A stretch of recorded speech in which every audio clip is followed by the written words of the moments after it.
Voilà, bonjour à tous. On va commencer ce webinaire. Peut-être je vais prendre quelques minutes là, qui va laisser arriver encore les derniers participants un peu en retard pour vous présenter en deux mots, ceux qui ne le connaissent pas, l'espace de réflexion éthique PACA Corse, qui est donc organisateur de ce webinaire. Nous sommes une structure de réflexion éthique régionale, comme l'ensemble des espaces régionaux, et nous avons pour mission de mobiliser un peu des savoirs, des personnes, des idées au service de la réflexion éthique sur le territoire PACA et Corse par le biais d'enseignement, de formation, d'organisation de colloques de conférences, d'échanges directs avec les professionnels de santé, mais aussi au-delà avec les usagers, associations de patients et encore au-delà avec l'ensemble des citoyens.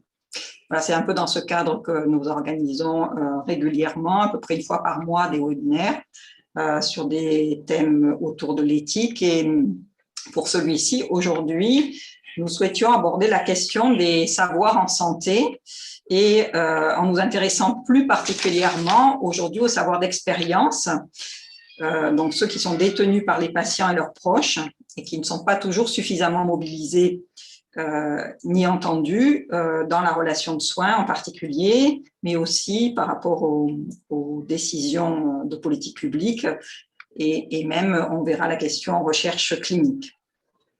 Voilà, nous souhaitions interroger la façon dont ces savoirs expérientiels et les savoirs académiques peuvent se compléter dans le champ de la médecine et du soin. On va entendre successivement Catherine Tourette-Turgis, qui est professeure des universités à Sorbonne Université et chercheuse au Conservatoire des Arts et Métiers, et qui est fondatrice de l'Université des patients. Et c'est de cette expérience d'avoir fondé cette Université des patients et aussi de ce qui s'y passe qu'elle va nous parler à propos du patient expert, historique, définition et mise en œuvre. Puis nous entendrons Irène Picot, qui est patiente partenaire, déléguée du Finistère pour l'Association française des polyarthritiques et rhumatisme inflammatoire chronique, ainsi que aussi membre de la maison de santé pluriprofessionnelle Cap-Cisin et de la FPS, elle nous dira ce que c'est précisément, voilà, sur le thème partage d'expérience du patient expert au patient partenaire. Et enfin, en troisième intention, Anna Grazia Altavilla, qui est avocate, spécialiste de droit européen de la santé et bioéthique et présidente du réseau européen d'excellence TEDI, expert consultant auprès du Conseil de l'Europe sur les questions autour des enfants, et elle nous parlera plus particulièrement de la place pour les enfants dans les prises de décision en recherche clinique. Voilà, donc sans plus tarder, je vais laisser la parole à Catherine Tourette-Turgis, que je remercie vraiment chaleureusement de nous avoir rejoints, d'avoir accepté de participer à ce webinaire, et je sais qu'elle est très attendue, donc je vous laisse introduire avec cette première intervention sur le thème donc place des savoirs expérientiels en santé. Bonjour. Bonjour à toutes, bonjour à tous. Bonjour au comité d'organisation de m'avoir invité. J'espère que je pourrai ne pas trop vous décevoir, sachant que pour les savoirs expérientiels, il y a il y a beaucoup de personnes que l'on verra et qui sont présentes d'ailleurs dans la salle, hein, avec lesquelles on pourra discuter. Donc, moi, je m'en tiendrai juste à quelques points. Donc, plan de mon intervention, donc, l'histoire des mouvements de malades, peut-être après les mises en œuvre, les questions philosophiques et morales que ça pose, les savoirs expérientiels, et puis peut-être une réflexion, ce que j'aimerais bien cet après-midi, parce que ça pose vraiment un problème éthique, c'est justement pas le savoir expérientiel, mais peut-être de mettre justement un point sur l'expérience, c'est-à-dire le statut de l'expérience, la reconnaissance de l'expérience, la valorisation de l'expérience, ce qui me permet donc de dire tout de suite que finalement, l'Université des patients, c'était en tant qu'académique et femme engagée, militante dans beaucoup de mouvements sociaux, y compris ceux de mon époque. Et il me semblait que c'était intéressant de pousser donc l'académique à dire donc dans une fac de médecine, eh ben voilà, en 2010, hein, reconnaître, valoriser l'expérience des malades, pourquoi pas les diplômer. Donc finalement, cette université des patients, maintenant, bien évidemment, depuis, il y en a d'autres, etc. Et c'est un mouvement et un courant, et bien sûr, d'emblée, pour éviter tous les débats, tous les conflits, etc., l'université des patients n'était qu'une offre, qu'une réponse, et en soi, ce n'était pas du tout il faut faire ci, il faut faire ça, il faut absolument diplômer. C'était de pousser l'institution, une institution, et puis de voir ce que ça faisait. Évidemment, au bout de 10 ans, on commence, là je pourrais répondre aux questions, on commence à voir ce que ça fait, et ce que ça fait, c'est-à-dire y compris les effets inattendus. Alors, moi, je commencerai effectivement par, justement, parce que l'Université des patients, elle est née finalement des mouvements de malades. Enfin, pour ma part, c'est évident. Si je n'avais pas été engagée dans la lutte contre le sida, je ne suis pas sûre d'abord que je serais allée jusqu'au bout de ce que ça supposait que d'innover à ce point-là, parce que j'ai innové l'Université des patients sans autorisation et ça n'a pas été accepté d'emblée, ce n'était pas juste comme ça. Et puis deux, parce que je crois que pour moi, puisqu'on parle d'éthique, et là on peut se permettre, c'est une manière aussi de, je ne sais pas, à un moment aussi de ma vie, de rendre hommage aux malades. Et si je commence par les mouvements de malades, je crois qu'il faut reconnaître l'apport des mouvements de malades à l'amélioration de l'organisation des soins. Et au niveau, et refaire un peu l'histoire. 1935, Alcooliques Anonymes. C'est-à-dire, ce sont des personnes qui, d'ailleurs, Alcooliques Anonymes, ils vont dire, mais nous, si c'est une maladie, c'est peut-être intéressant d'ailleurs de le reconnaître comme maladie par rapport à la pénalisation dont ils étaient l'objet. Et en fait, en se rencontrant, au départ, ces deux personnes, ils vont s'apercevoir qu'en se parlant à deux personnes, ça a des effets bénéfiques. Donc, en fait, par exemple, ce mouvement de malades va démontrer que des malades ont, entre eux, ont un effet thérapeutique sur leurs problèmes, sans l'intervention de soignants. Donc ça, c'est par exemple un apport important. Dans les addictions, dans les années 50, donc je crois que c'est si on prend l'histoire, hein, donc dans les années 50 aux États-Unis, vont s'apercevoir que si quelqu'un qui s'en est sorti vient travailler, à ce moment-là, le fait qu'il s'en soit sorti d'emblée, c'est l'espoir, c'est la vérité d'une rémission possible, d'un cheminement possible, etc. Et puis surtout dans les mouvements, par exemple, de la recovery, c'est-à-dire les mouvements du rétablissement, eh bien, le seul savoir expérientiel, ce sont les personnes qui sont concernées. Donc, on va voir là que c'est les savoirs expérientiels qui ont des effets thérapeutiques. Donc, ça, c'est important parce qu'en ce moment, il y a des débats entre le savoir profane, savoir académique, etc. Je pense que c'est déjà extrêmement mauvais, ça ne mène à rien déjà de faire ce truc binaire. On va voir que c'est d'autres choses qu'il s'agit. Alors après, hémophilie. Les hémophiles, la lutte contre le sida, où là, en période de pénurie donc médicale, mais pas seulement, en période de discrimination, de stigmatisation, c'est-à-dire dans un mouvement de survie collectif, les collectifs de malades du sida vont aller bien au-delà des savoirs expérientiels parce qu'ils vont être des acteurs non seulement de la lutte, ça on veut bien, mais des acteurs du soin, des acteurs des thérapeutiques, des acteurs de l'accès aux thérapeutiques, des acteurs donc qui vont être des acteurs dans les essais cliniques. Donc on voit que là, cet apport, c'est un apport absolument fondamental. Après, on a aussi les maladies rénales chroniques, dans le cancer en 1985, la première initiative des survivants au cancer va permettre que des malades disent non, on ne veut plus être considérés comme victimes. Dans la littérature médicale, jusqu'à 1986, c'est cancer victims. Ils vont dire non, non, non, non, non, non.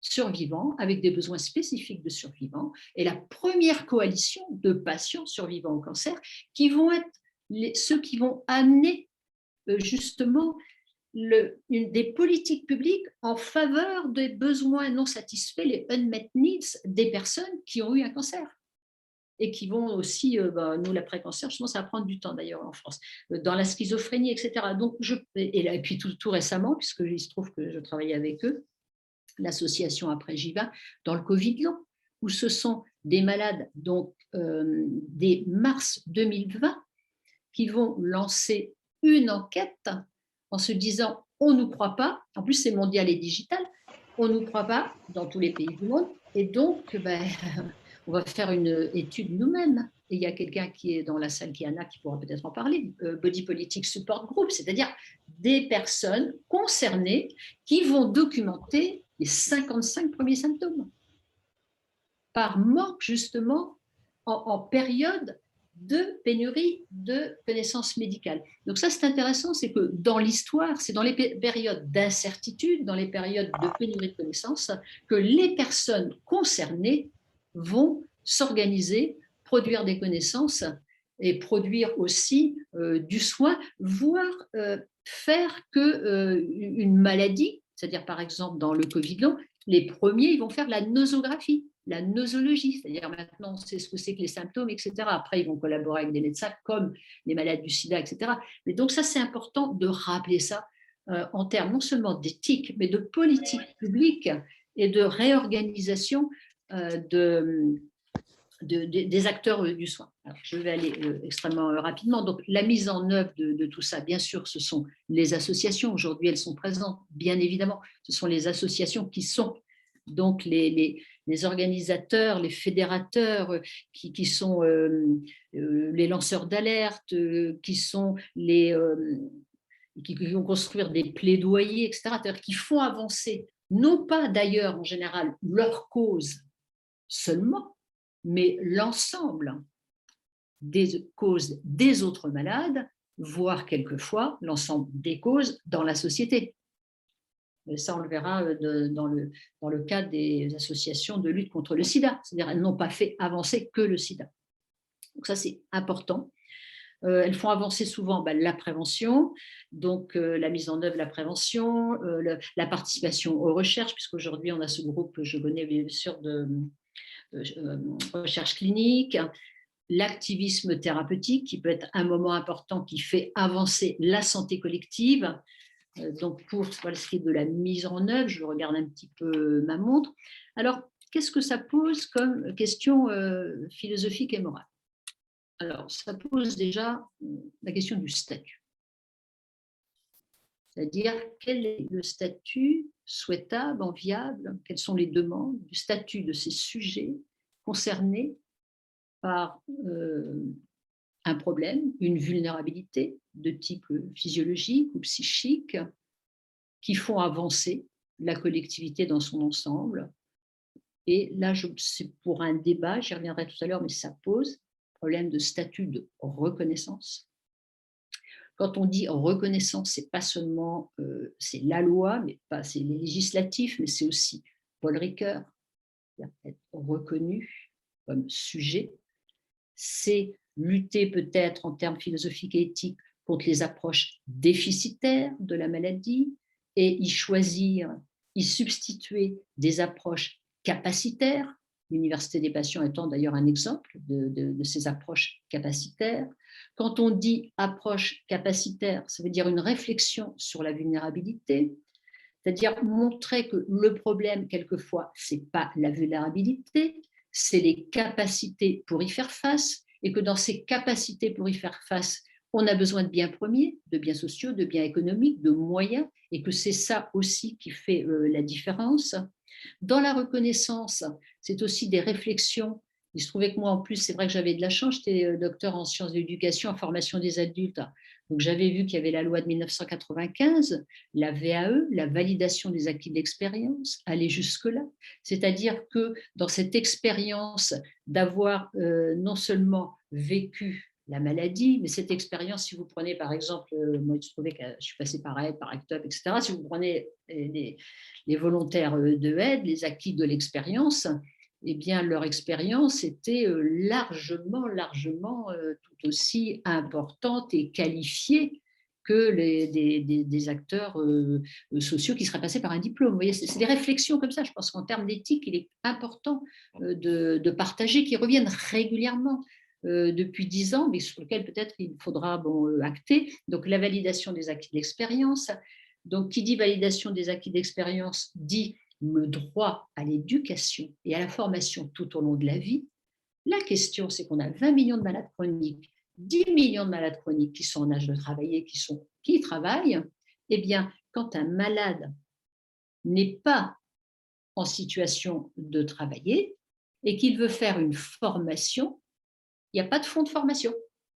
Personne ne paye pour lui. Ça a été un acquis, je m'en doutais, mais à l'université des patients, formation continue, on m'a dit, bah, le prix, c'est comme tous les diplômes en France, hein, DU, qu'est-ce que tu veux, c'est 1 000 €, 1 500 €. Ah oui, comment vous calculez? Bah, tu vois, normalement, c'est ça et ça. Ah oui, je fais comment avec une personne qui a une allocation adulte handicapé? Qu'est-ce qui va payer? Qui paye? Personne. Donc déjà, première lutte, faire baisser le coût des diplômes à 150 €. Ça suppose que l'université accepte et ça suppose, enfin bon, ça ferait une discussion. Mais on voit bien qu'il y a plein de choses comme ça. Enfin, comment on peut penser qu'en 1995, on fait le droit à la formation et l'éducation tout au long de la vie? On pense à la mobilité économique, la mobilité géographique, la mobilité, et on oublie des millions de malades chroniques.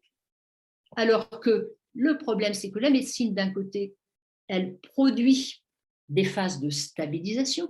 Dans le cancer, moi je travaille sur l'après-cancer, le rétablissement. Elle produit des phases de rémission, voire des phases de guérison, voire des guérisons, mais il n'y a rien qui est prévu. Or, par exemple, notre diplôme en cancérologie, il explose, 50 inscrits pour 25. Pourquoi? Parce qu'au niveau social, il y a des carrières qui explosent au décours d'un cancer. Et les personnes, après, elles disent, eh bien, d'abord, je ne peux pas, parce qu'on avait oublié aussi l'après-cancer, les séquelles et le rétablissement, je ne peux pas continuer à ce rythme. 2, on n'avait pas prévu, je n'ai pas forcément envie, j'ai envie de faire autre chose. Comme un peu dans le VIH-Sida, quand il y a eu des antirétroviraux, moi j'étais là en 96-97, où les gens ils disaient, bah ouais, avant j'étais contact, de toute façon, je n'ai pas envie de retourner. Puis de toute façon, avec tout ce que je viens d'apprendre, j'ai envie d'autre chose. Donc, vous voyez, les bifurcations de vie, les trajectoires professionnelles, etc. Alors, donc ça, je pense que c'est des choses à traiter dans la discussion. Et après, donc, sur savoir expérientiel. Alors, moi, depuis un petit moment, là, je travaille sur, parce qu'il y a beaucoup des travaux extraordinaires sur savoir expérientiel. Je me suis dit, mais c'est quoi le statut de cette expérience? La maladie est une expérience humaine encore mal appréhendée. Parce que pour l'instant, moi j'ai refait l'histoire un tout petit peu comme ça de sciences humaines sociales, puis j'ai commencé à regarder en psychologie, quand est-ce qu'on s'est intéressé, psychologie et maladie chronique. En sociologie, quand est-ce qu'on s'est intéressé, sociologie et malade chronique. Anthropologie, etc. En plus, on a des anthropologues, des gens qui vont parler mieux de cela dans la discussion, beaucoup mieux que moi. Mais ce qui est intéressant, c'est que cette expérience-là, d'abord, ça a mis du temps. Ça a mis du temps parce qu'au départ, les sciences humaines et sociales, elles étaient aussi perdues. Il a fallu aussi que ce soit des malades qui entrent dans les sciences humaines et sociales et qui disent, attendez, là c'est un filtre, là, il y a un biais. Donc, je pense qu'il y a toute une réflexion. Alors après, quand on parle d'expérience, c'est les droits afférents au statut de malade.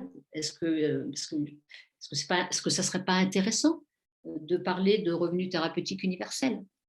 C'est-à-dire qu'une AH qui ne s'arrête pas, mais un revenu thérapeutique universel à la place de l'AH, qu'on garde, ce qui permettrait que dans les phases de stabilisation, on fasse ceci, on fasse cela, enfin on mène sa vie, le droit à l'accomplissement de toutes les vies, des moments où on travaille, des moments où on ne peut pas travailler, des moments où on travaille, moi je travaille aussi en néphrologie, bah, tout d'un coup, hop, une greffe, pendant 2 ans, tu ne peux pas travailler, etc. Donc, j'exagère.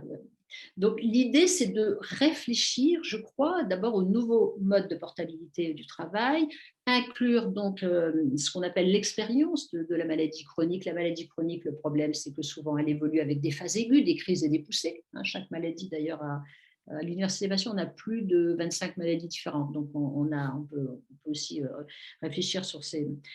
Plus globalement, tout en regardant ma montre. Donc, la question, c'est que c'est important, de noter qu'il y a une absence d'autorité épistémique accordée au sujet en situation de vulnérabilité, c'est-à-dire quand on est vulnérable, on pense tout de suite vulnérable, donc prise en charge, et donc il y a des institutions, si on pense aux EHPAD, etc.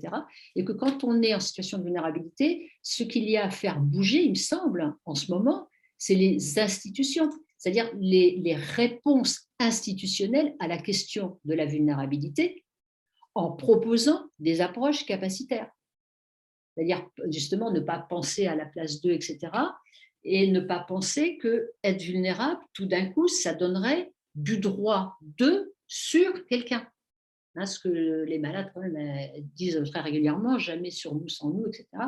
Donc on voit bien qu'on a quelque chose là, quelque chose à faire du côté du regard social, hein, du regard sur la vulnérabilité. Ah, il y a quelque chose qui a sauté, mais je ne sais pas. Ça va, il y a un écran.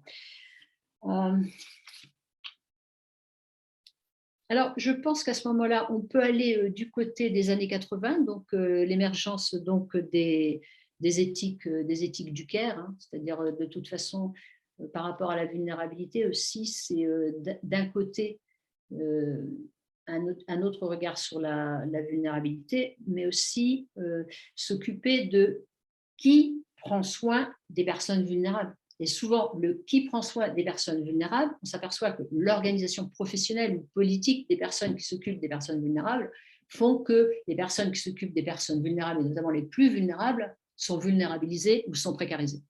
Donc, on a un souci. Donc, du coup, le tout ensemble, ça crée justement un ensemble de difficultés. Il me reste quelques minutes et en même temps, alors oui, dire que justement le problème, c'est que la vulnérabilité, à partir de John Rawls, 1971, etc., on va voir que la vulnérabilité, elle est passée sous silence dans la pensée libérale, notamment dans ses dimensions corporelles et relationnelles. Parce que dire nous sommes vulnérables, alors on est vulnérable à la maladie, on est vulnérable à l'environnement, on est vulnérable à autrui, on est aussi vulnérable au regard d'autrui. Ça, c'est les thématiques de la reconnaissance. Mais ce qui est fragile, ce sont nos possibilités et nos capacités.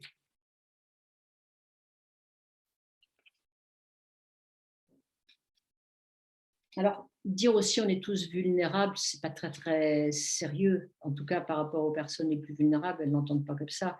Parce que d'abord, on est peut-être oui tous vulnérables, mais une fois qu'on a dit ça, on n'a pas dit grand-chose. Par contre, ce qui est important, c'est les ressources pour y faire face. La vulnérabilité, c'est là qu'il y a un gros travail à faire, parce qu'on est plus ou moins vulnérable en fonction des ressources dont on dispose, toutes ressources confondues, hein, les capacités, les capacités, mais en fonction aussi des ressources et aussi en fonction des protections, en fonction de la reconnaissance et en fonction de l'attention dont on bénéficie. C'est-à-dire que si on est vulnérable égal à un autre en vulnérabilité, mais qu'on ne bénéficie d'aucune attention, c'est très grave.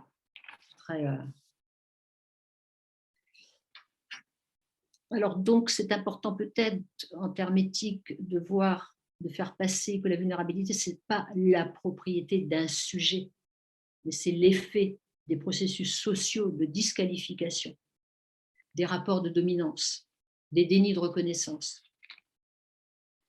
Alors, soit j'arrête là parce que j'ai encore beaucoup à dire, mais ça viendra après. Peut-être juste terminer puisqu'on est dans quelque chose d'éthique, sur la reconnaissance, parce que c'est vrai que la reconnaissance, elle est au cœur du sujet, au cœur du rapport, du sujet au monde, du sujet à autrui, et que les capacités d'un individu ne peuvent pas se développer si elles ne font pas l'objet d'une confirmation par autrui.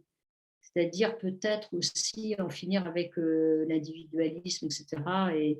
Et la méthode Coué de faire croire aux gens que s'ils se disent qu'ils sont bons, qu'ils sont super et qu'ils vont y arriver, ils vont y arriver. Sans le autrui, on n'arrive pas à grand-chose.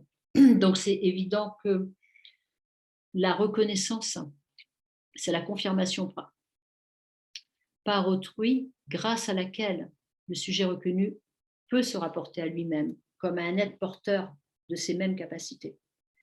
L'important, c'est que c'est au niveau philosophique, les théories du sujet, c'est peut-être poser que l'être humain, il est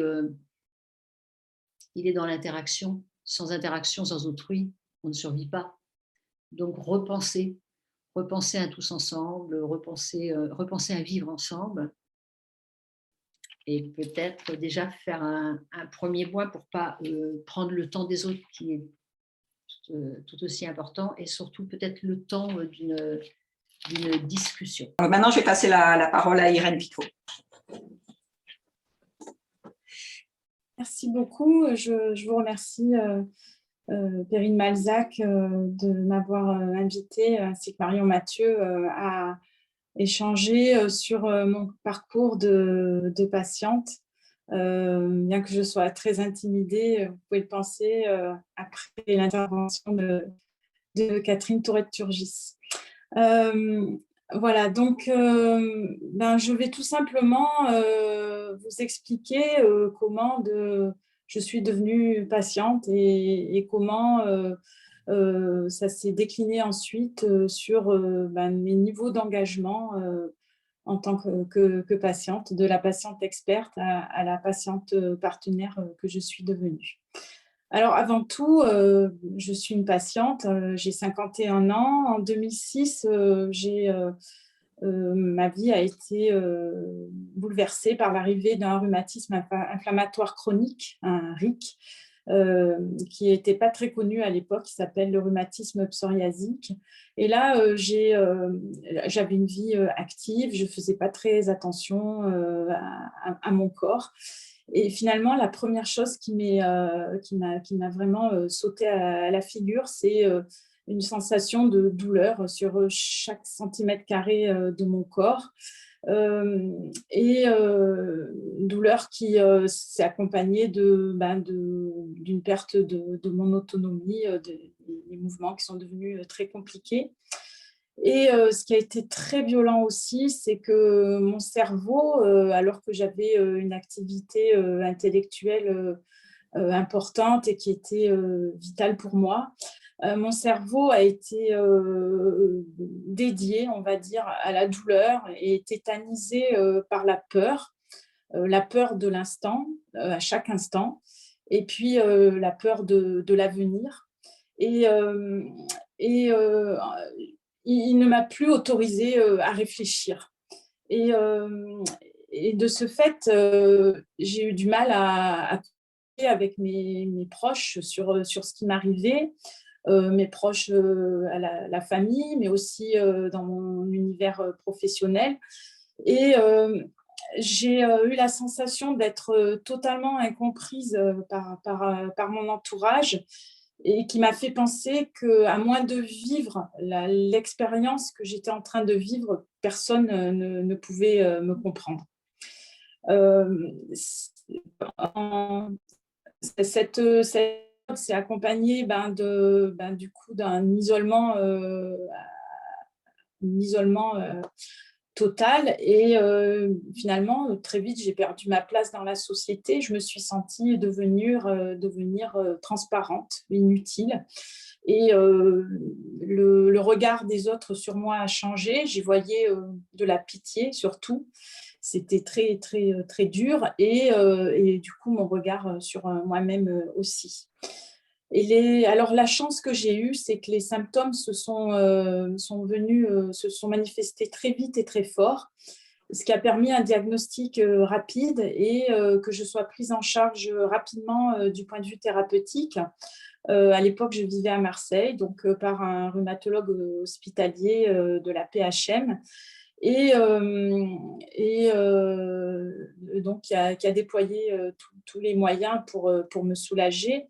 Mais comme beaucoup de pathologies, une pathologie qui est très individu dépendante, il y a eu beaucoup de tâtonnements avant qu'il y ait enfin un traitement qui me donne la sensation d'être délivrée, donc 5 ans après le début, délivrée de la douleur et du handicap fonctionnel dans lequel j'étais.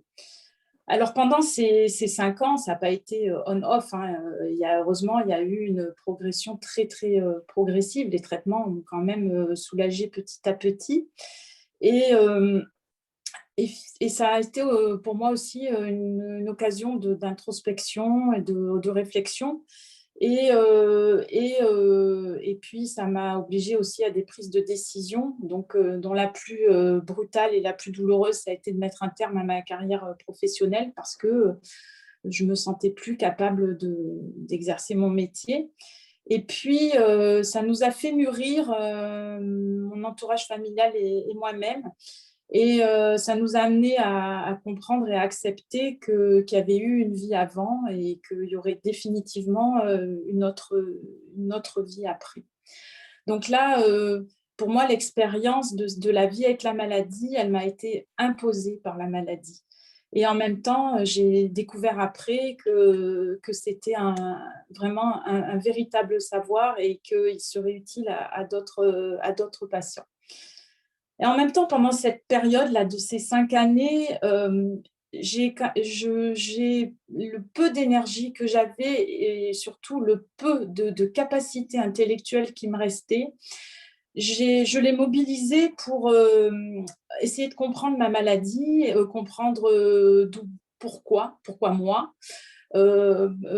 comment quels en étaient les mécanismes, comment les traitements fonctionnaient, etc. C'est devenu un travail quotidien. Je suis allée sur Internet, bien sûr, où il y a eu le meilleur et le pire, mais petit à petit, en faisant ça tous les jours, j'ai réussi à séparer le bon grain de l'ivraie. Et puis, j'ai essayé de me former tous azimuts à tout ce qui pouvait me permettre de comprendre ma maladie. C'est d'ailleurs comme ça que j'ai rencontré Marion Mathieu, un séminaire Katie Schwartz sur l'inflammation en 2010. Et finalement, en faisant ce travail, j'ai acquis des connaissances. J'ai construit une petite expertise en rhumatologie, en auto-immunité.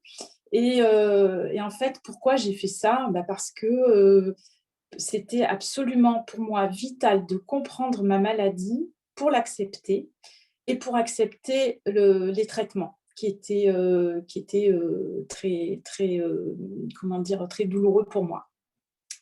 Donc, en fait, ce processus d'acceptation de ma maladie, il a nécessité d'apprendre, d'avoir des connaissances sur elle et d'y consacrer beaucoup de temps et d'énergie. Et ça m'a permis aussi d'apprendre à mieux parler de ma maladie à mes proches.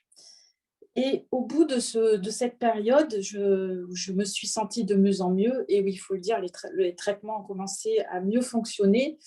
J'ai réussi à passer de subir à agir et à y voir plus clair dans les priorités que je voulais mettre dans ma vie, à re-hiérarchiser ces priorités. Et parmi elles, il y en a une qui était très importante, vitale là aussi, c'était d'avoir à nouveau un projet de vie, parce que pendant plusieurs années, je n'avais plus de projet. Mon seul projet de vie, c'était de lutter contre la douleur. Donc là, il a fallu que je trouve un nouveau projet de vie, puisque celui que j'avais au départ, il était balayé par la maladie. Et en fait, les seules ressources que j'avais pour ce projet, c'était ce que je venais de faire, c'était ces compétences que j'avais mobilisées en moi, ces ressources et puis ces connaissances que j'avais acquises et puis ce savoir de ce que j'avais vécu, de cette expérience très, très forte que j'avais vécue. Et mon projet, ça a été de mettre cette expérience individuelle et ce nouveau savoir à la disposition d'un collectif de malades et puis de me rendre à nouveau utile. C'était ça l'idée. C'est comme ça que j'ai rejoint l'AFPERIC, l'Association française des polyarthritiques, que j'ai créé la délégation des Bouches-du-Rhône, qui est toujours très active. Je fais un grand coucou à tous mes amis qui sont là aujourd'hui parce que c'est une grande fierté pour moi de voir que ce que j'ai initié continue. Et j'ai organisé des réunions avec les autres patients et c'était pour les aider, pour me rendre utile, pour leur dire qu'ils n'étaient pas tout seuls à vivre ce qu'ils vivaient ou ce qu'ils avaient vécu, pour partager avec eux les connaissances que j'avais acquises. Voilà, j'avais besoin de donner beaucoup. Et à ma grande surprise, en fait, finalement, il y a eu une véritable entraide dans ces réunions et j'ai reçu bien plus que je n'ai donné. Et depuis, c'est quelque chose qui est vraiment un moteur pour moi, c'est ce soutien que je fais auprès des autres malades à l'association. Je sais il est important parce que les autres malades me le disent, mais il continue toujours à me remplir beaucoup. Donc, j'ai découvert en fait la puissance des échanges entre les pairs à laquelle vous faisiez allusion tout à l'heure, Catherine Tourette-Turgis, de ce que voilà, nous pouvions nous apporter mutuellement. Alors, l'éducation thérapeutique, dans tout ça, comment je suis devenue patiente experte, c'est aussi au niveau de la FPRI que j'ai découvert les patients experts à l'occasion d'une journée des délégations qu'on avait organisée à Paris. Il y a d'autres délégués des régions qui m'ont dit qu'ils étaient patients experts. Je n'avais jamais entendu parler de ça et qui m'ont parlé de l'éducation thérapeutique. Et c'est comme ça que je l'ai découverte et je me suis dit, mais c'est exactement ça que je veux faire. Ça correspond exactement à ce que j'ai dans la tête. Donc, quand je suis rentrée à Marseille, j'ai voulu m'inscrire à un programme de TP en rhumato et grosse déception, il n'y en avait pas. Et comme j'étais dans une phase où là, je retrouvais beaucoup d'énergie et beaucoup, finalement, peut-être d'ambition, je me suis dit, puisqu'il n'y en a pas, moi, je vais faire quelque chose pour qu'il y en ait. Donc, je suis allée secouer un peu les rhumatos du service dans lequel j'étais suivie. Ils m'ont dit, ah oui, pourquoi pas, etc. Et puis, j'ai compris qu'il fallait que je me forme, que je serais beaucoup plus crédible, beaucoup plus légitime si je revenais les secouer en étant formée à l'éducation thérapeutique. Et là, la bonne surprise, c'est que Marseille faisait partie avec votre université des patients, Catherine Tourette-Turgis, et avec l'université de Grenoble. Marseille faisait partie des 3 universités qui accueillaient des patients. Et je me suis inscrite, j'étais dans la 2e promotion du CU en 2015, CU éducation thérapeutique pour patients experts, et puis la première promotion du DU patient expert maladie chronique en 2017. Ce qui m'a permis aussi de valider les 40 heures de formation qui sont obligatoires pour la pratique de l'éducation thérapeutique. Et pour moi, le fait d'aller à la fac, d'apprendre, de me lever le matin pour aller apprendre, pour aller échanger avec les autres malades qui étaient là, pour aller échanger avec les intervenants, pour avoir un but dans ma journée, d'avoir un projet à l'issue de cette formation, tout ça, ça a été une libération, vraiment une libération. Et comme vous l'avez bien dit, Catherine Tourette-Turgis, est vraiment devenue pour moi une occasion d'apprentissage et depuis, ça n'a jamais cessé d'être le cas. Alors, quand on me pose la question comment on devient patient expert, je dirais que selon moi, il faut déjà avoir fait la paix avec sa maladie, du moins une paix relative, en avoir fait peut-être même une compagne, même si c'est un mariage arrangé et qu'il y aura encore souvent de la colère. Il faut que cette paix relative avec sa maladie permette de développer des qualités d'écoute et d'empathie et que le désir de donner aux autres soit plus grand que le besoin de recevoir. Et enfin, il faut être curieux de tout, de se former aux techniques, à l'éducation thérapeutique, à ces techniques, mais aussi se former tous azimuts pour soi, mais aussi pour être utile à la communauté des patients qui ont nos pairs, notre propre pathologie, mais aussi beaucoup plus largement à la communauté des patients et même, j'ai découvert après, à la communauté des soignants. Alors, qu'est-ce que j'ai fait de ma formation en ETP ? Comme je suis bretonne, je suis têtue. Donc, je suis retournée voir les rhumatos et puis j'ai fini par avoir gain de cause et ça a été, en fait, on a initié le projet pendant mon DU et commencé à co-construire le premier programme de TP dédié au RIC à la PHM, donc programme qui a vu le jour et que j'ai commencé à animer quand j'étais à Marseille. Et puis, comme après, il y a des effets boule de neige, j'ai été contactée par un rhumato libéral qui souhaitait mettre en place un programme RIC en libéral, que j'ai co-construit aussi et qui s'est installé avec, pardon, excusez-moi, le réseau Santé Croisée à Marseille, programme qui fonctionne encore. Et puis, en même temps, sans que j'en ai été informée, il y a un programme Eurohumain qui s'était développé à l'hôpital européen. Et j'ai été contactée pour participer comme patiente ressource standard, si je puis dire. Et j'y suis allée volontiers parce que ça m'a permis d'assister à des ateliers, de ne pas oublier que j'étais une paire parmi les autres malades, et puis de me former en étant dans le bain aux techniques d'animation, etc. Et puis surtout d'avoir un œil critique sur la pratique que j'imaginais de l'éducation thérapeutique. Alors, ces 3 expériences, je les ai menées tant que j'étais à Marseille. Et puis, à 2 ans, je suis revenue dans ma région d'origine, la Bretagne. Et quand j'ai su que la maison de santé pluriprofessionnelle à côté de chez moi allait mettre en place un programme d'ETP polypathologie, je suis allée les voir. Et en fait, les membres de l'équipe venaient tout juste de finir leurs 40 heures.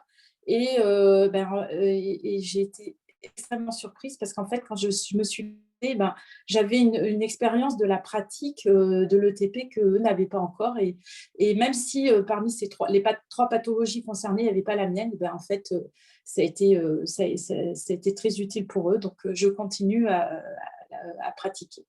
Alors, à Marseille aussi, j'ai été représentante des usagers à l'hôpital Sainte-Marguerite. Grâce à l'AFP-RIC, j'ai été aussi comme représentante membre de la CNS, Conférence nationale de santé, qui donne des avis consultatifs auprès du ministère de la Santé. Donc là, c'est intéressant parce on met un pas dans la gouvernance.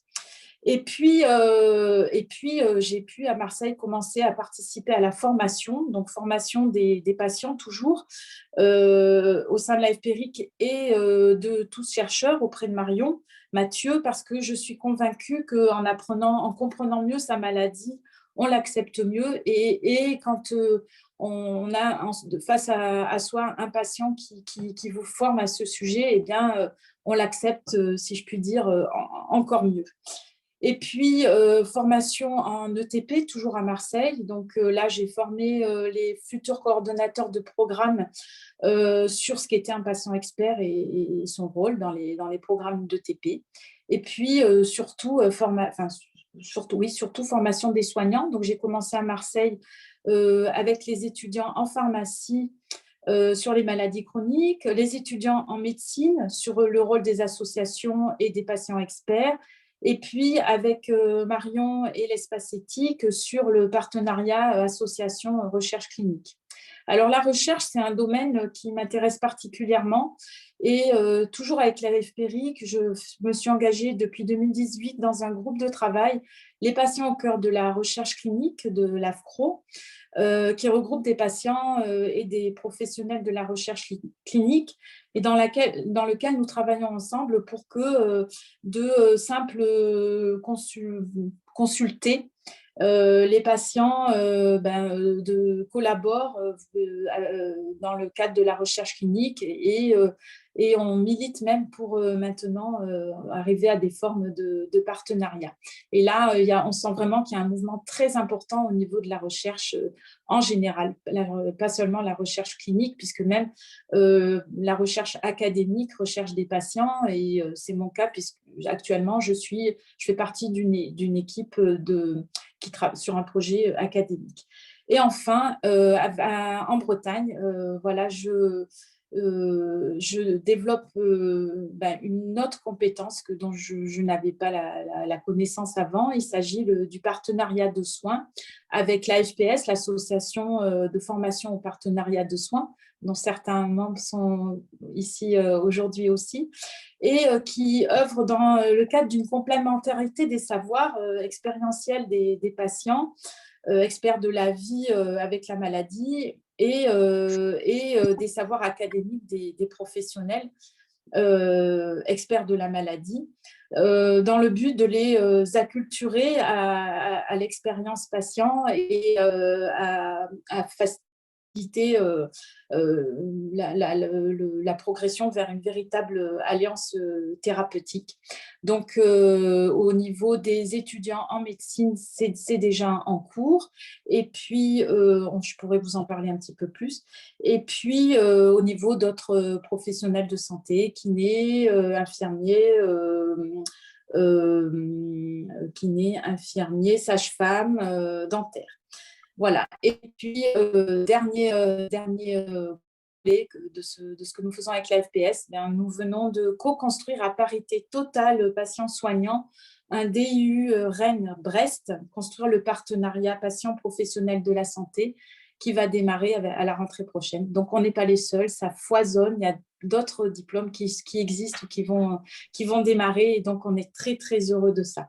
Alors, avant de passer aux questions, je voulais vous faire part de mes questionnements, voilà, comme ça, et qui seront utiles pour la suite du débat. Il y a les questions que je me pose de temps en temps ou tous les jours. Suis-je encore un patient quand ma maladie est stabilisée? Suis-je encore malade si j'arrive à travailler autant? Avec toutes ces activités passionnantes, comment est-ce que je ne prends pas de risques pour ma santé? Est-ce que je ne fais pas tout ça pour oublier que je suis malade? Et dans ce cas, est-ce que j'ai vraiment accepté ma maladie? Est-ce que si la maladie me rattrape, je pourrais continuer à être fiable, crédible? Est-ce que dans un groupe de pairs, je suis toujours un pair? Est-ce que vraiment les savoirs universitaires des médecins peuvent être comparés à ceux plus empiriques des patients? Est-ce que je ne suis pas une sorte d'hybride entre un patient et un soignant? Et par là, quelle est véritablement ma place? Comment je suis perçue par les autres patients, par les professionnels de la santé, et quelle image finalement ai-je de moi-même? Et puis, vous parliez tout à l'heure de la reconnaissance, Catherine Tourette-Turgis, l'éternelle question de la professionnalisation et de la rémunération. Les savoirs expérientiels et les compétences acquises grâce ou à cause de la maladie méritent-elles une rémunération? Est-ce que, d'un autre côté, mon engagement et le temps passé sont tels que ça ne le mériterait pas? Et finalement, cette rémunération ne risque-t-elle pas de nuire à l'authenticité du patient expert et même à l'authenticité du patient? Voilà. Je vais laisser la parole maintenant à Anna Grazia Altavilla. Merci à tous, Voilà. Ravie de participer à cette conversation. Ma contribution concerne la réflexion à mener et mon expertise européenne, donc je parle de l'Union européenne, et sur la participation des enfants au processus décisionnel. Et je vais introduire je vais vous faire part de la nouvelle initiative du Conseil de l'Europe concernant la participation des enfants au processus décisionnel en santé, qui j'espère pourra constituer la base d'une discussion. Alors, comme je vous disais, le point de départ pour pouvoir établir des pratiques pour garantir la participation des enfants au processus décisionnel, c'est la Convention internationale des droits de l'enfant que, dans son article 12, proclame les droits de l'enfant à être associés aux décisions qui l'intéressent et qui reconnaît la nécessité de favoriser autant que possible la faculté du mineur à agir et à décider en tant que personne autonome, compte tenu, bien entendu, de son âge et de son degré de maturité. Ces droits sont reconnus non seulement dans des textes internationaux, mais aussi dans des rapports politiques et dans des documents de sociétés savantes. Et dans tous ces documents, il est bien établi que dans toute décision concernant les enfants, deux principes fondamentaux doivent être respectés: l'intérêt supérieur de l'enfant d'une part et le respect de ses capacités évolutives.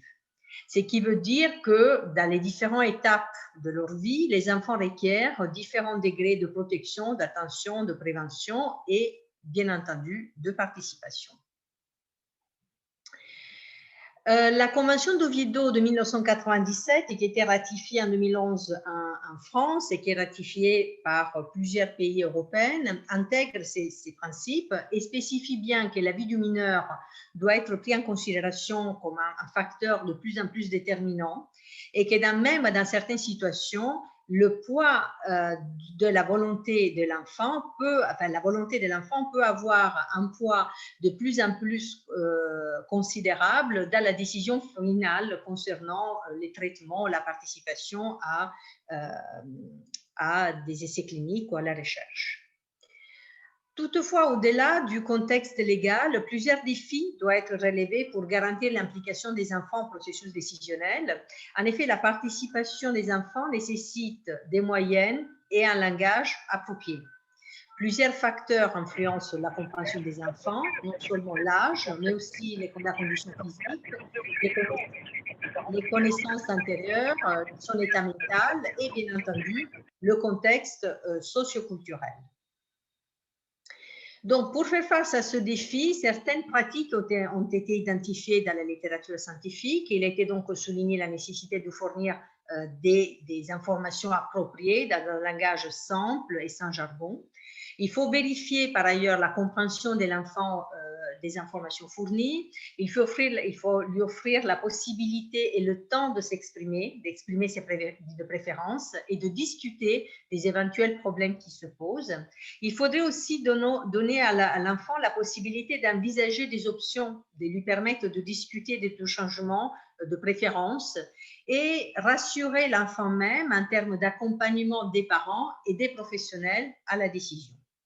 Par ailleurs, il a été souligné qu'inclure les enfants dans les discussions sur les décisions de traitement peut les aider à développer des compétences d'entretien, de participation et des compétences tout court lorsqu'il s'agit de patients avec d'enfants patients. Encore, toujours dans la littérature scientifique, il a été souligné qu'une interaction forte entre les enfants et les professionnels de santé doit être développée, tenant compte du fait que pour permettre aux enfants de participer efficacement à la prise de décision partagée, d'une part, les enfants, ils ont besoin de développer les compétences pour s'engager avec les professionnels de santé, mais il faut aussi qu'ils développent une certaine confiance à agir avec eux. Et les professionnels de santé doivent à leur tour acquérir les compétences nécessaires pour interagir de manière appropriée avec les enfants. Comme il a été souligné dans le plan d'action stratégique sur les droits de l'homme et la biomédecine du Conseil de l'Europe pour la période 2020-2025, trouver les bons équilibres, il faut trouver les bons équilibres entre le respect de l'autonomie et la protection des enfants est particulièrement difficile dans les domaines médicaux, surtout lorsqu'on considère que les droits de l'enfant s'inscrivent dans un ensemble plus large de droits et de responsabilités parentaux qui doivent s'appliquer en fonction de l'évolution des capacités de l'enfant et de son intérêt supérieur. Donc, pour favoriser la participation aux enfants, il est nécessaire de développer des considérations et des positions communes, partagées et partageables au niveau européen, et après qui puissent avoir un impact sur les pratiques au niveau national. Donc, pour ce faire, le Conseil de l'Europe a développé une nouvelle initiative. Je suis la consultante du Conseil de l'Europe sur cette initiative dans le cadre du plan d'action stratégique, mais je suis responsable de cette initiative. Cette initiative est basée au tout début, en fait, on a décidé de lancer une enquête pour identifier le cadre légal, les lignes guides existantes et les pratiques nationales qui visent à accroître la participation des enfants au processus décisionnel dans les domaines de la santé, donc à la fois recherche, à la fois santé, soins de santé. On a diffusé un questionnaire électronique diffusé parmi les principaux acteurs institutionnels. Et il a été aussi diffusé aux professionnels de santé via les sociétés scientifiques, les organisations et les réseaux européens de recherche. Et nombreuses associations de patients et de parents ont été contactées. Un résumé de du rationnel de cette initiative a été publié sur Lancet cette année. Donc, le questionnaire est composé de 8 questions principales. Nous avons demandé donc de nous fournir, de nous dire s'il existait des dispositions spécifiques dans les législations nationales et des lignes guides pour assurer la participation au processus décisionnel de santé. On a demandé de nous indiquer des initiatives, expériences visant à accroître la participation des enfants dans les différents aires thérapeutiques. Et compte tenu que la doctrine reconnaît les droits de l'enfant en futur ouvert, c'est-à-dire le droit de pouvoir avoir toutes les options ouvertes jusqu'à qu'il puisse lui-même décider pour soi-même dans les contextes biomédicaux. On a demandé aussi de nous fournir des détails concernant les initiatives développées dans les cadres de pratiques médicales et qui ont des implications à long terme pour les enfants, telles que les thérapies avancées, telles que les thérapies géniques ou les pratiques de modification du génome, par exemple. Et pour toujours rester un peu collé un peu à l'actualité, nous avons aussi demandé s'il existait des pratiques visant à garantir la participation des enfants et leur adhésion pour tout programme de soins ou de recherche dans les domaines de la COVID-19. Alors, l'enquête a été menée avec le réseau européen TEDI, c'est le réseau européen d'excellence pour la recherche clinique en pédiatrie, dont je suis la présidente, qui inclut 50 partenaires de 20 pays. Et c'est un réseau que depuis 2005, il est fortement impliqué et engagé dans le respect des droits fondamentaux des enfants dans les domaines biomédicaux. Alors, faisant une synthèse des résultats qui, je pense, sont intéressants pour nos discussions. Donc, nous avons eu 185 réponses de 36 pays. Les pays qui ont participé davantage sont la France, l'Italie et l'Allemagne. Si on regarde un peu le cadre légal, on se rend compte que dans les domaines de la recherche, le respect de la volonté du mineur est inscrit dans de nombreuses lois nationales. Les législations nationales pour la recherche sont essentiellement une implémentation et sont conformes aux dispositions de la directive européenne de 2001. Cela signifie que dans les cas de la recherche, la volonté explicite du mineur capable de se faire une opinion et d'évaluer les informations visées, de refuser de participer ou de retirer son consentement de l'essai clinique doit être respectée. Mais cela, ça veut dire aussi qu'il faut fournir des informations adaptées à l'enfant en fonction de son capacité de compréhension. Dans plusieurs pays, le consentement écrit et l'assentiment écrit de l'enfant est requis. Dans les domaines des soins de santé, la notion clé est celle de discernement, c'est-à-dire qui est liée après à la capacité de recevoir l'information et d'exprimer une volonté concernant la participation ou le fait de pouvoir bénéficier ou pas d'un traitement. Donc, il est reconnu le droit de recevoir des informations ou d'exprimer sa volonté sous la base de l'évaluation du degré de maturité de ses capacités ou du niveau de développement de l'enfant, évaluation faite par les professionnels de santé en Italie, Belgique, France, Allemagne, Finlande, Hongrie, Monaco. La situation est plus complexe en Espagne, où il existe beaucoup de lois nationales au niveau des communautés autonomes. Dans d'autres pays, la Bulgarie, l'Italie, la Norvège, l'Irlande, le Portugal, Pays-Bas et le Danemark, l'exercice de ce droit est reconnu une fois que l'enfant atteint un âge minimum qui est fixé par le législateur. Et cet âge-là, il varie de 7 à 16 et ils sont assortis de plusieurs conditions. Concernant les expériences et les initiatives développées au niveau national pour pouvoir garantir la participation des enfants au processus décisionnel, il faut dire que la plupart des initiatives ont été développées au début dans les domaines et dans les cadres de la recherche clinique et qu'après, ils ont eu un impact aussi dans les domaines des soins de santé. Il faut particulièrement signaler l'expérience des Young Person Advisory Groups, sont des groupes d'enfants entre 12 et 18 ans qui sont convoqués régulièrement pour des réunions et donc ont été développés pour eux et avec eux des programmes éducatifs, des brochures, des jeux vidéo, on procède à l'analyse de cas d'études, on a développé des groupes de travail spécifiques qui promouvant la sensibilisation des enfants sur des questions liées à la recherche, mais pas que à la recherche.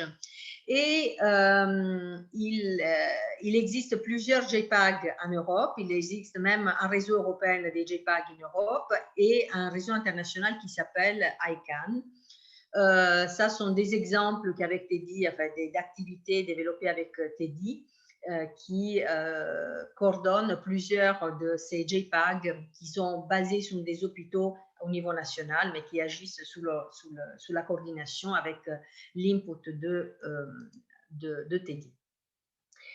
Ce qui est important de retenir de cette analyse, de cette enquête, c'est que globalement, on a constaté, compte tenu des nombres de questions, des réponses négatives à des questions précises sur la connaissance relative à l'existence d'initiatives locales ou nationales, on peut dire qu'il y a un manque général de sensibilisation aux questions liées à la participation des enfants au processus décisionnel.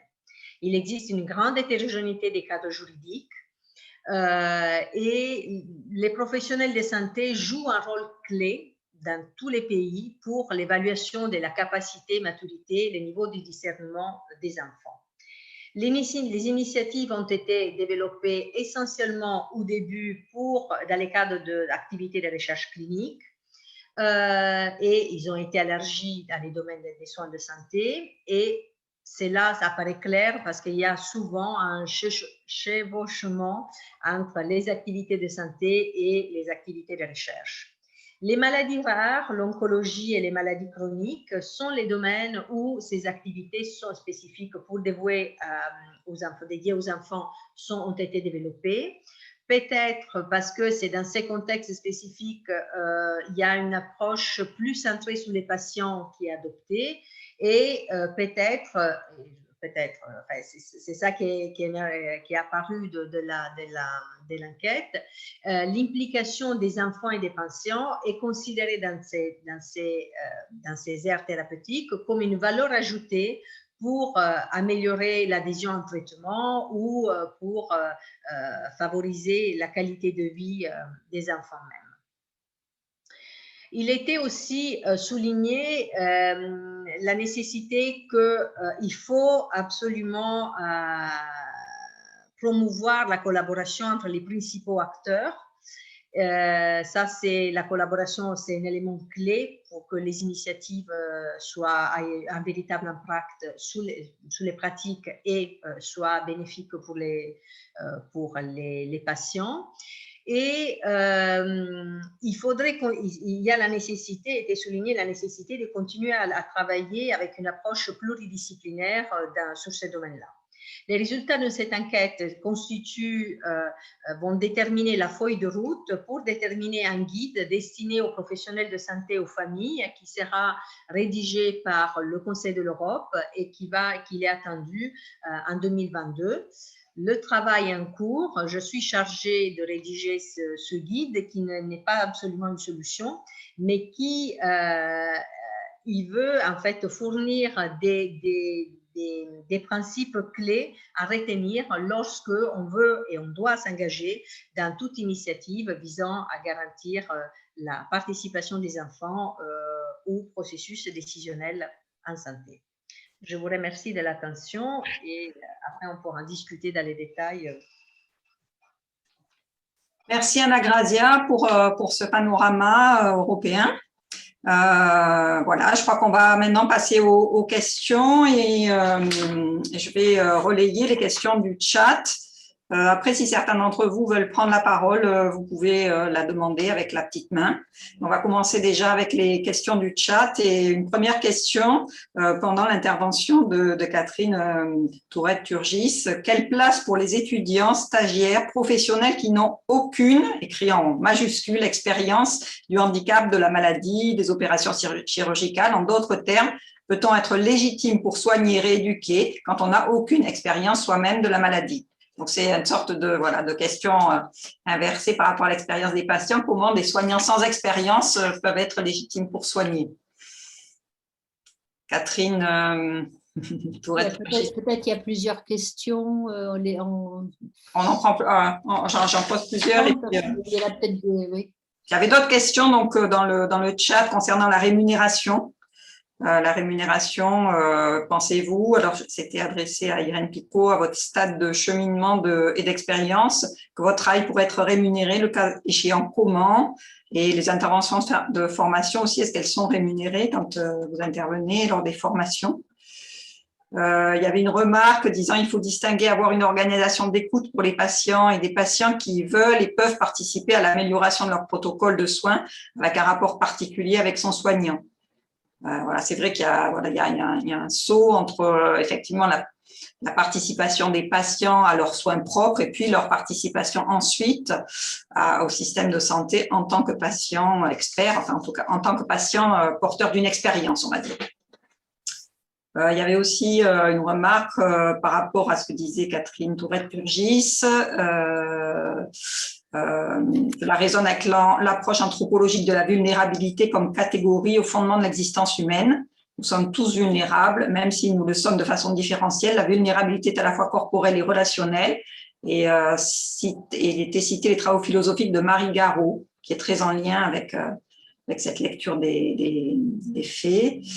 Il y avait une question aussi sur les patients experts en perte d'autonomie, âgés ou handicapés. Est-ce qu'on peut être patient expert lorsqu'on est soi-même handicapé ou en perte d'autonomie?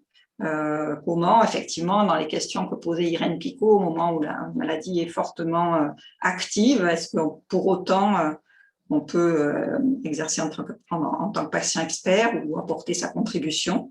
Et à cette question, quelqu'un a répondu, moi je suis patiente experte en invalidité catégorie 2 avec un traitement immunosuppresseur à 55 ans, reconnu à plus de 80% de handicap. Donc, il y a déjà un début de réponse dans la salle.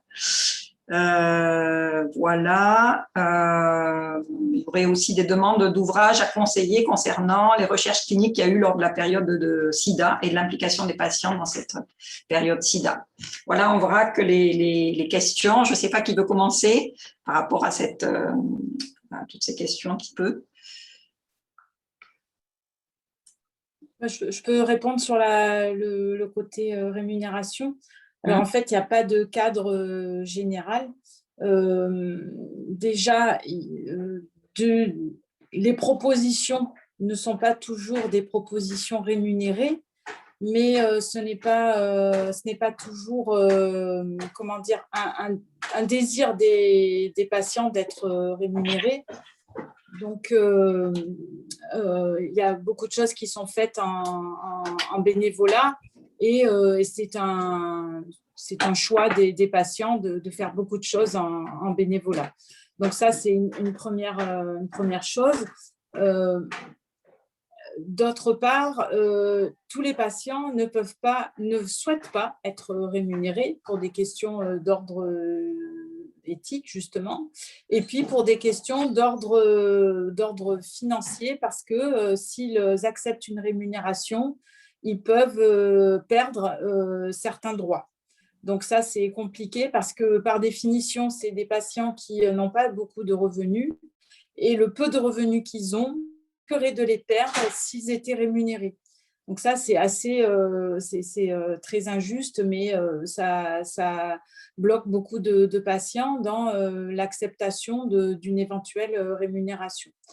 Et voilà. Et puis, ça tout dépend de ce qu'on fait. patient expert dans un programme d'ETP, si on intervient dans un groupe simplement en tant que patient ressource, souvent c'est du bénévolat. Si on est plus dans l'opérationnel, on peut être rémunéré. Souvent, ça suppose un statut d'auto-entrepreneur ou quelque chose comme ça. Donc, il n'y a pas de, voilà, il y a pas de règles. Donc, on ne peut pas dire que tout soit prévu pour la rémunération et que ce soit facile. C'est facile ni du point de vue éthique, ni du point de vue de la mise en œuvre, en fait. Merci pour ça. Il y a une réponse. Catherine Turette-Turgis, peut-être des compléments. Oui, pour aller dans le sens d'Irène. Donc, en fait, c'est vrai que c'est toute une réflexion globale sur le statut des activités. Moi, je fais partie des années 70 où ça a pris un temps fou pour reconnaître le statut des activités domestiques, ce qu'on appelait le travail domestique. Si maintenant on pose que être malade, c'est avoir 2 agendas, 3 agendas. Mais en tout cas, il y a un agenda particulier qui est donc de construire, de développer, de conduire des activités au service du maintien de soi en vie. Est-ce que dans une logique donc économique, on pense que toutes les activités conduites par les malades au service du maintien de soi en santé et en vie ont une valeur? Et comment on décide de leur attribuer de la valeur? Si on pense que ça fait partie du continuum du vivant et que donc c'est tout aussi important qu'une autre activité, eh bien, ça suppose justement qu'on réfléchisse, d'abord qu'on voit la production économique, ça, en termes d'économie, quelqu'un, on sait très bien qu'un malade chronique, le gros du travail, c'est lui qui le fait, par définition, puisque l'activité soignante par rapport, moi j'ai travaillé en plusieurs maladies chroniques, on voit 3 fois, 4 fois son spécialiste, mais c'est le reste du travail. D'ailleurs, les malades sont des auto-soignants. Donc, soit on réfléchit globalement et on dit, ça, c'est à réfléchir avec Piketty, etc., du côté de qu'est-ce que c'est que le statut de ces activités. Et à ce moment-là, peut-être que tout ce qu'on est en train de se poser là tombera aussi. C'est-à-dire, on voit bien qu'au niveau mondial, il faut entamer quelque chose, puisqu'on est dans un débat d'éthique. C'est là que justement, il faut aller sur des éthiques et qu'il faut aller couper en brèche comme ça des lectures de la réalité qui réduisent, qui sont réductrices entre dire oui, vous avez droit, non, vous n'avez pas droit. Enfin, ces patients, tous les jours, les malades nous font part de cette souffrance, parce que cette souffrance, c'est en même temps toujours un déni de reconnaissance. C'est-à-dire, c'est quelqu'un d'autre qui va venir dire ça vous avez droit, ça vous n'avez pas le droit, comme vous avez le RSA, vous ne pouvez pas travailler. Enfin, je ne sais pas, peut-être à réfléchir, parce que si un malade a le RSA, ça veut dire qu'il n'a pas eu l'âge, pourquoi il n'a pas eu l'âge. Enfin, bon, on voit bien donc que c'est une réforme globale. Et est-ce que vous êtes entendu quand vous avez, parce que c'est un discours qui est dans le monde de la santé, moi, donc en tant que médecin, professionnel de santé, je l'entends rarement. Est-ce que vous avez l'impression de commencer à être entendu sur des questions comme ça, qui sont des questions effectivement qui sont au-delà du monde de la santé, mais quand même, voilà, en termes de politique publique, des décideurs, de ceux qui peuvent réformer voilà, ces statuts-là? Je pense que ça, c'est une excellente question parce que c'est justement de ça qu'il s'agit. Je pense que ce n'est pas le monde de la santé qui peut résoudre ça. D'ailleurs, en plus, quand il s'agit d'embaucher un patient donc partenaire, même si l'équipe de soins le veut absolument, c'est l'hôpital qui dit oui, on voit bien que c'est de l'administration. Donc, le débat, il n'est pas là, en fait. Le débat, enfin moi, ce que je disais, il est au ministère du Travail, au ministère de l'Emploi et de la formation continue. C'est-à-dire qu'il faut délocaliser le débat et puis travailler avec les associations de patients, de malades, voir ce qu'ils en pensent, etc. Et pas seulement au niveau français. Ça serait une erreur. Je pense qu'il faut faire au niveau mondial. Je pense qu'avec le Covid, là, on a appris non seulement à souffrir au niveau mondial, mais aussi à voir qu'on peut peut-être chercher des solutions communes. Je pense que justement, parce qu'il est possible aussi que dans la vision que nous avons de notre propre système de protection sociale, il y ait du coup, ça fait peur, tout ça. Bon, donc, je pense qu'il faut le penser, avec les pays du Sud, bien sûr, et donc, il faut réfléchir du côté de le statut des des activités conduites au service du maintien de soins en vie. Moi, je suis allée moi, au Conservatoire national des arts et métiers pour essayer de démontrer qu'être malade, parce que c'est ce que disait exactement le malade, c'est parfois un métier à temps complet. Donc, si je peux me permettre. Oui, Anna Grazia. Sur cette, parce que vous avez parlé d'un niveau mondial. Moi, je parle du niveau européen parce qu'il y a eu lieu, cette discussion en fait, a commencé à avoir lieu, notamment parce qu'en fait, il y a énormément d'essais cliniques menés au niveau européen dans lesquels ils participent, c'est GEPAG, mais ils participent aussi des associations de patients pour la rédaction des protocoles, pour faciliter la participation des patients à des protocoles de recherche, notamment dans les domaines des maladies rares ou des maladies chroniques. Et la question s'est posée de dire, mais si finalement on devient des professionnels engagés par les laboratoires pour pouvoir fournir un avis sur la formulation adoptée du médicament, sur les formulaires de consentement, sur l'organisation vraiment de la recherche et de l'essai clinique, on ne risque pas de tomber dans les domaines en fait, du conflit d'intérêts. Oui. C'est-à-dire que je suis à la fois partie prenante, juge et je participe moi-même à la rédaction et en plus je suis salariée par les laboratoires pour monter tout ça. C'est pour ça qu'il faut réfléchir en considérant différents éléments. Complètement. Et il faut surtout aussi voir que les malades, ils ne veulent pas forcément intervenir dans le champ de la santé. C'est le malade dans la cité, le malade dans les entreprises, le malade. Donc, c'est pas forcément en plus dans le champ de la santé qu'ils ont envie d'intervenir. On peut être patient partenaire dans la cité. Oui, c'est bien de préciser, effectivement. Patient partenaire à l'Assemblée nationale, etc. Donc justement, c'est ça qui est intéressant. C'est pas du coup les enfermer forcément là. C'est à eux de décider de toute façon. Nous, on est là juste pour… comme je dis, moi, j'ai fait une toute petite chose qui était de balayer devant ma porte. J'étais académique, je me disais, c'est chacun qui doit réfléchir à la question.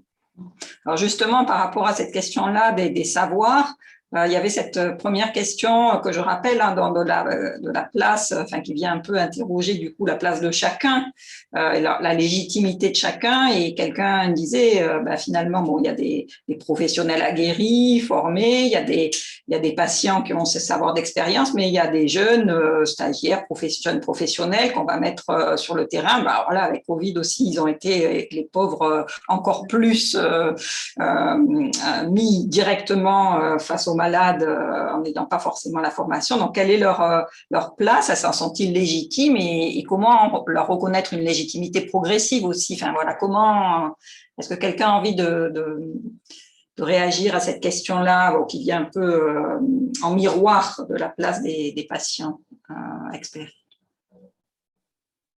Catherine, peut-être.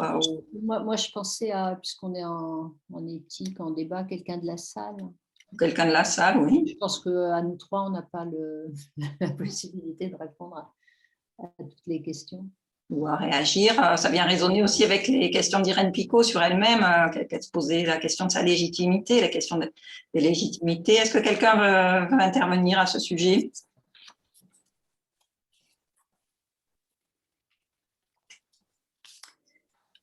Moi, ce que je peux juste dire, c'est que dès qu'on entame un débat sur la légitimité, il faut avoir un débat sur l'autorité épistémique, il faut avoir un débat sur les injustices épistémiques, sur les statuts, etc.